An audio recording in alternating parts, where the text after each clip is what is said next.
do you have problems in your life that you're not addressing that you could solve? And the answer is yes. And it's an easy thing to figure out. You sit on your bed one morning and say, okay, there's some things that need to be done that I don't want to do, that I could do, that would make things better by the end of the day. What are they? Well, your conscience will deliver those suckers in no time flat, man. And then you might have to say, okay, well, how do I entice myself into doing a few of those? And if you ask, instead of trying to force yourself to do it like you're a tyrant and a slave at the same time, you can usually negotiate with yourself so that you'll start to sort those things out. Sort them out. Put your house in order. And then move out. Move on. And out. Yes. That's a Freudian slip, by the way.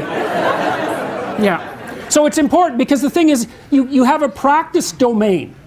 Right? There are things that are within your grasp that you could fix. Fix them. And you'll learn, because it's harder than it looks. Fix them and you'll learn how to fix things. And then something else will beckon as another problem that you could fix. You know, you all have your problems. What does that mean? Like, there's an infinite number of problems in the world. Some of them happen to be yours. Why is that? I don't know exactly. But you have your problems. Great. Solve them. You know, one of the things I learned as a therapist, every therapist has to learn this, is because one of the things you wonder when you're first starting to be a clinician is how do you not take the catastrophes of your clients home with you?